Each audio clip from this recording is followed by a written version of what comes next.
It was a beautiful night though, so it was fast start. Could just rip the Band-Aid off for the weekend, and I feel like it was a nice setup for Saturday. Yeah. 4 women under the American record. I mean, can you guys just explain how awesome that really was that night? It was crazy. Like, I know we were kind of talking like, oh, we should just, go run hard and take it. And the gun went off and Karissa just out like a bat out of hell. I was just like, oh, I guess this is what we're doing.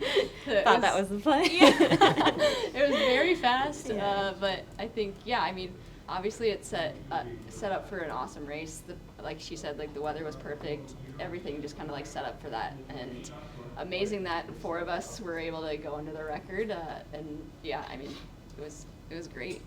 Yeah, it was perfect weather. I feel like I was just at the starting line and we got going, and it was definitely fast, but I was like, there's no wind or anything. I might as well just keep pushing this. And I know for myself, like I'm a 5K, 10K specialist, so I was like, I got to get this moving quick to get the wheels burnt off some people. But it was really fun, and there's 4 or 5 women that got under the American record, which is crazy, and just like really speaks to the depth of where our sport's at right now.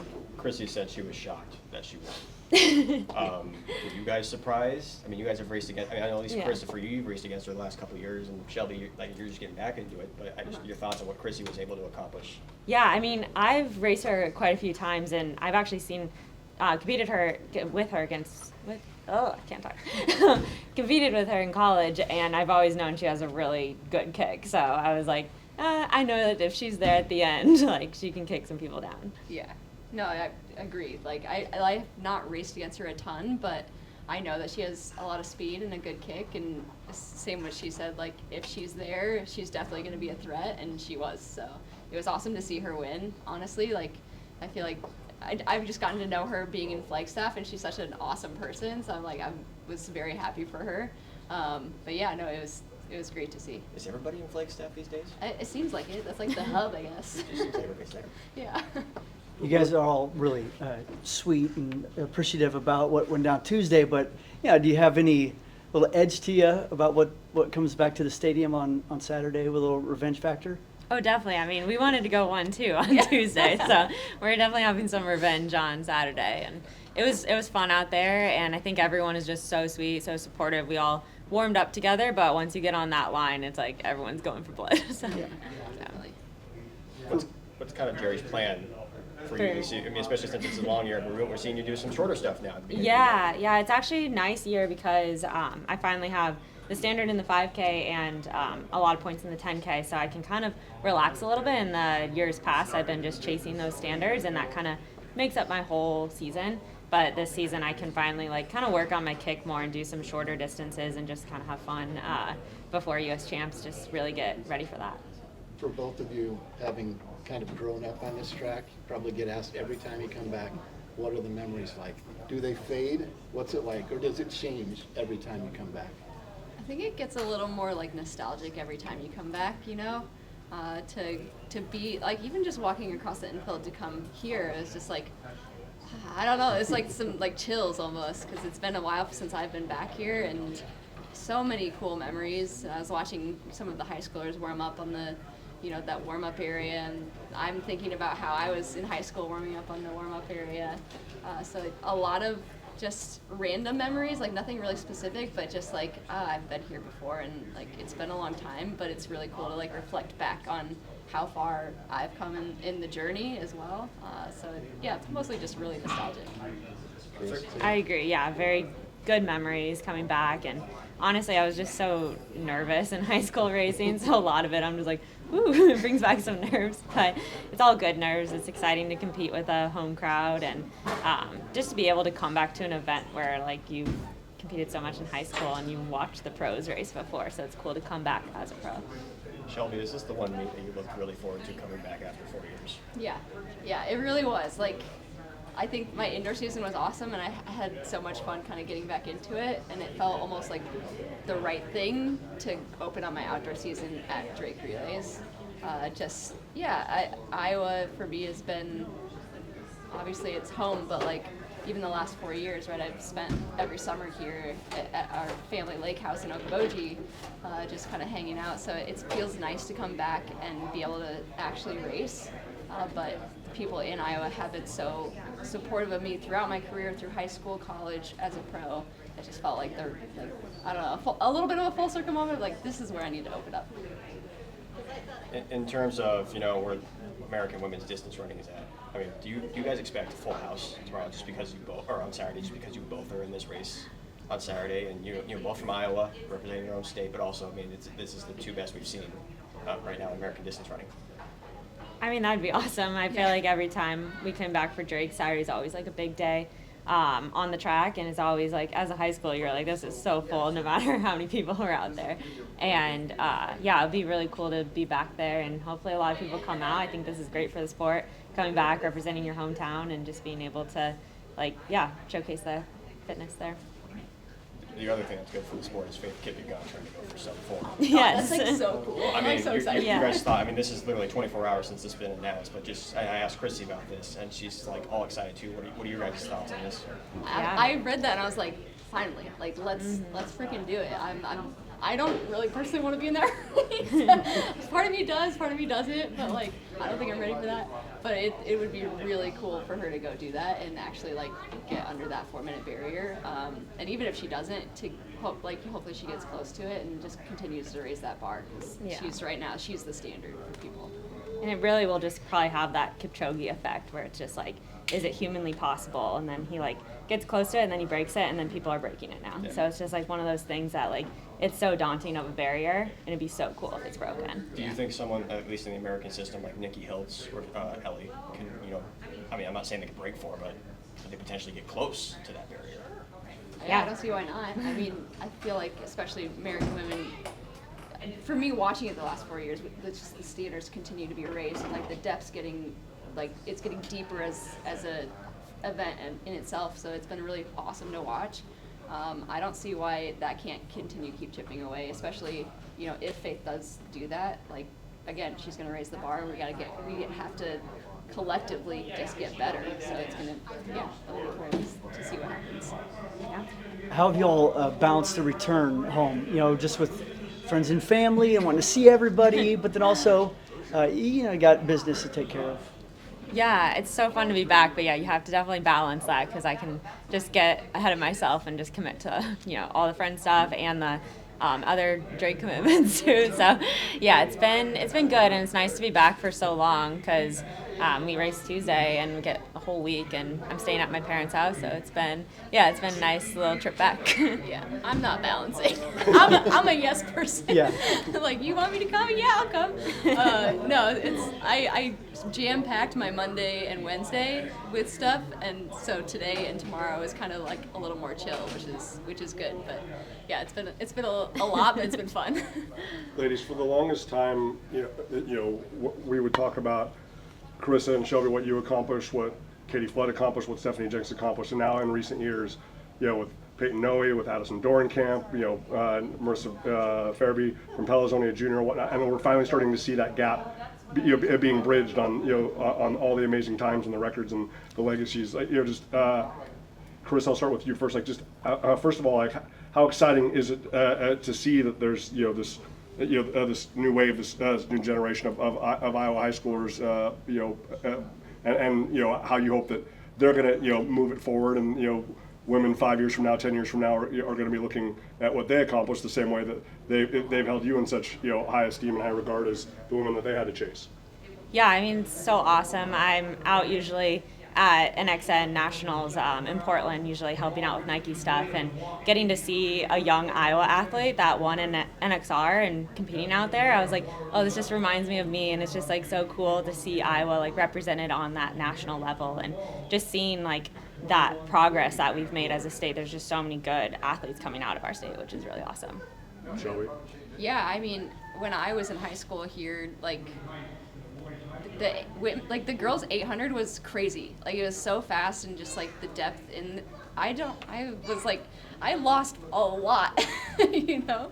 I don't think I won really a state title maybe till more my senior year after Katie Flood graduated and Ashley Decker and Yeah, thank you for bringing her up. Yeah, it was just such a deep field, and so to kind of see that continue, and like I keep kind of saying, like continue to raise the bar, raise the standard, and it's really cool to watch. Records need to be broken and like continuing to get better.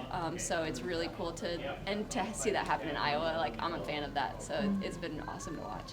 Do the job and drop the title. Yeah, so we're in the process of setting the field for the next one. Our next one we're about 3 weeks out it'll be at May 16th in Columbia, South Carolina, at Soreneck Summer Strong. So Roger has solidified himself in that field as Perfect. the reigning champion. So he'll get a walkout with the belt at the next event during his intro, and then place it on the pedestal behind the ring and try and defend his title. Did you design the belt? I did. Yeah, designed by yours truly. So you want to go through it, what it says? You give us the rundown. How'd you make it? Did you make it in your basement? Or? I designed it, but I didn't actually make the actual belt. As opposed to pretty much, it's about the only thing at the WSPS event I feel like that I didn't make. I made the first down markers, the chain system, the whole modular ring. It's all that's been me out in the shop over the last 6-8 weeks. So yeah, everything else I made. This I just designed and had a title belt company actually manufacture it. You feel like extra motivated for Saturday now that you didn't get what you wanted last time? Yeah, and these guys are a little more tired. They took a few more extra throws than me. I'm excited for Saturday. Super happy with how WSPS went. I mean, that was the big thing for me. I'm excited to be back into kind of an athlete shoes instead of.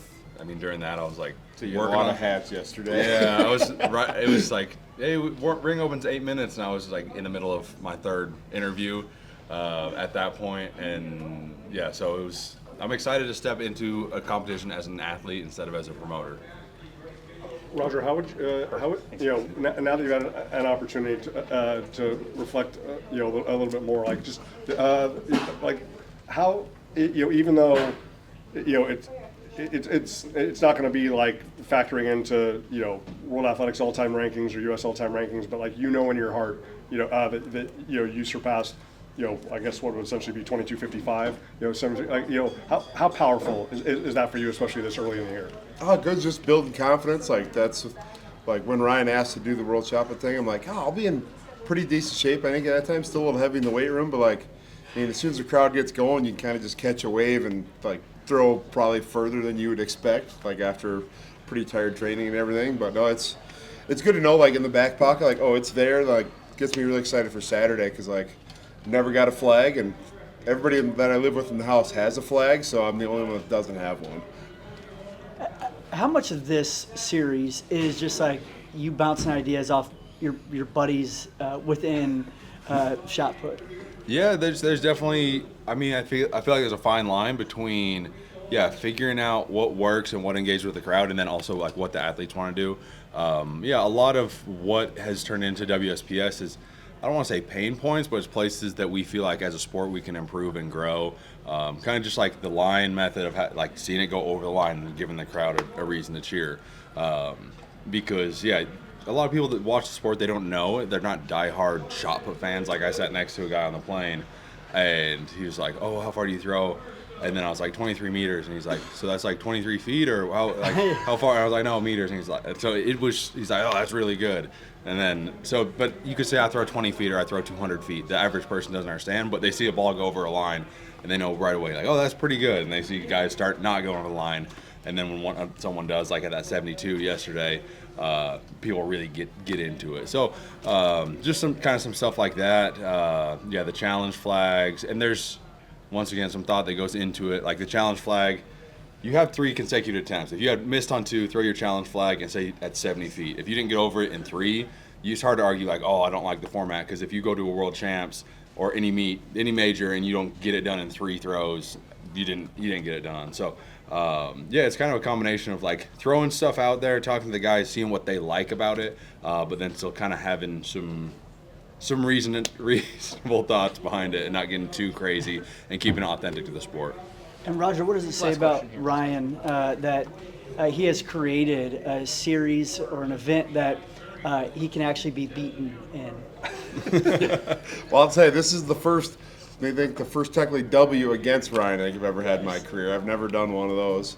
And then, but it just gives you a good format for like anybody on the day. So it's kind of like a normal meet, but like if you can kind of ride the wave and bring the energy, like it's always a shot putter's chance of throwing out there at the end. So didn't know the stat. I knew that the time was faster than last year, and it was sort of funny because coming back, like I wanted to defend the title, and that was sort of the only thing on my mind, and it ended up being a quick time as well.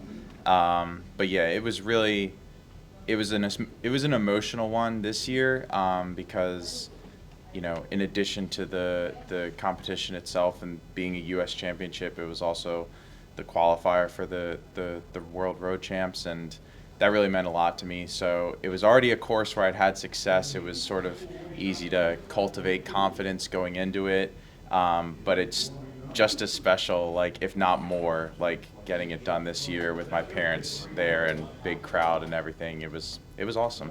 Yeah.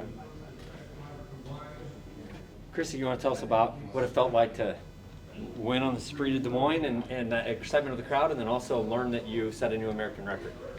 Oh, I feel like the person that comes to mind is scary. You know, I was in a field of very formidable athletes and competitors.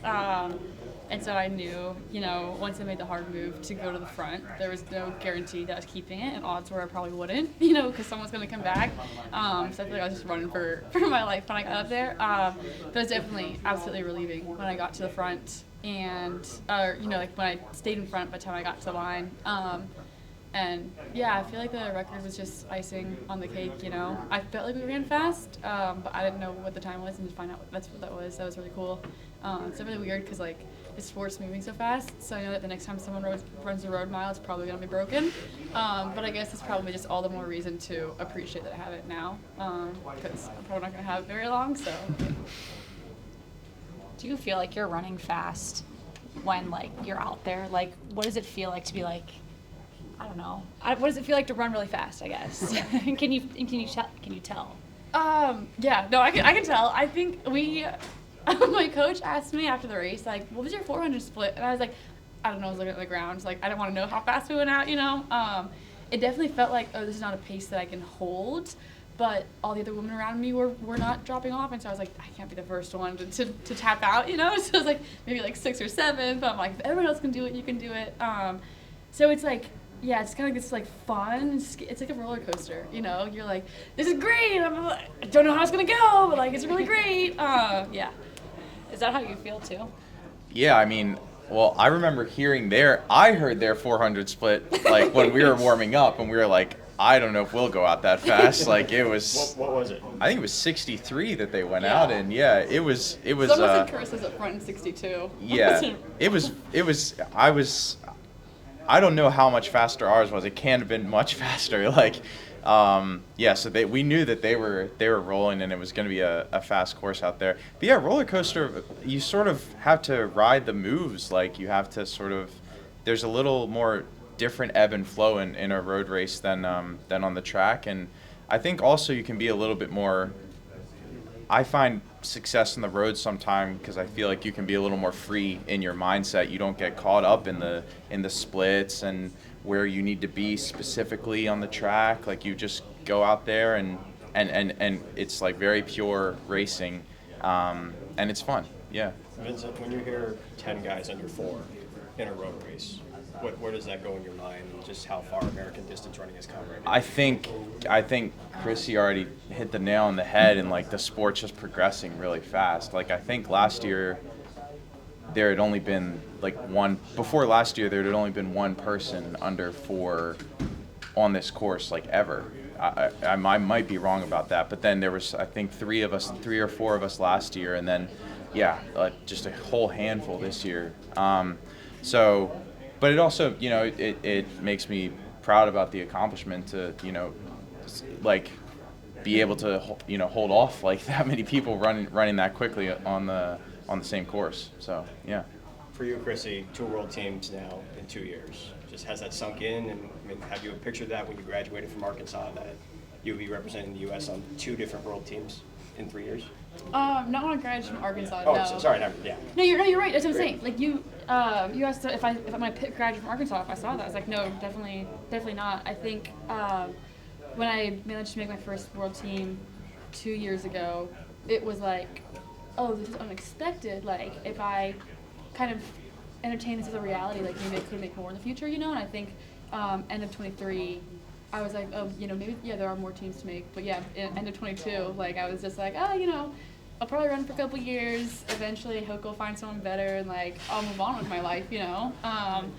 But no, part of me right now, I'm trying to make it a bigger part. But part of me is kind of hoping, like, oh, no, like, I'm here in the sport to stay for the next, I don't know, I guess as long as God will let me, you know, 5 years, 10 years, whatever it is.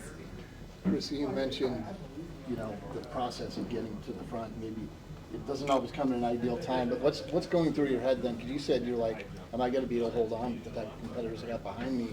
How do you mentally talk to yourself to, I guess, not allow, you know, something bad to seep in and make you doubt yourself at all? It's like a word that I've kind of been like playing with this year is like is honesty, and like I have to be honest with myself. You know, like sometimes I'll tap out, you know, earlier because I get kind of panicked, and it's like, okay, be honest. Like, are you just overreacting, panicking, or like it's gonna be hard, but can you hold this? And I feel like I usually run scared, and I have so many peers and friends that I get to run with and run against that, like, I feel like they run fearless, and I admire it so much of them. And so like that's something I really want to emulate this year and to try out, you know. And when I say run scared, I feel like it's not too unknown, but like I don't like to take the lead until the very end, you know. And sometimes I do feel like it's kind of like running a little scared, you know. It's like you gotta at least give your competitors time to react, you know. And so in my head I was just like, I just have to be close enough to pass at like the last minute, you know.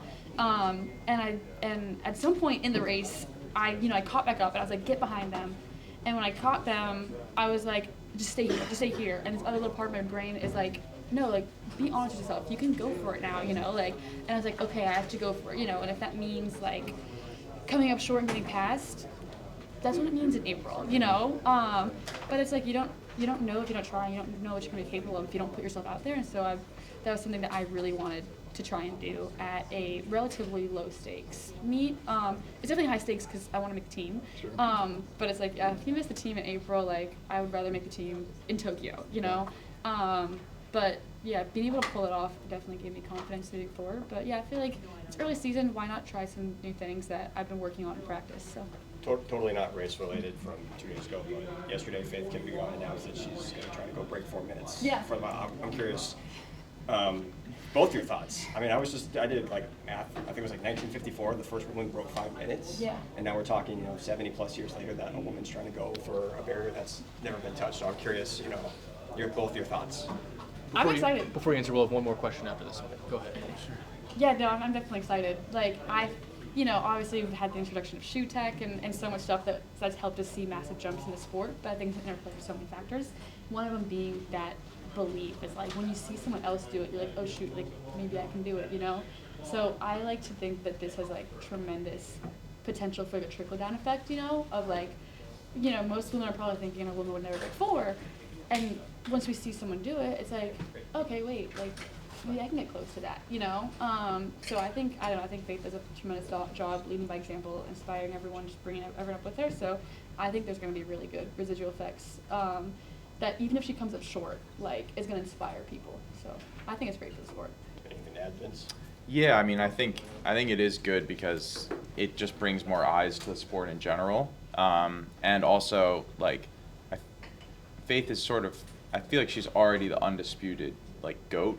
So it's sort of cool to see someone like, she's not resting on her laurels, like, which she could so easily do at any point in time and would be the GOAT.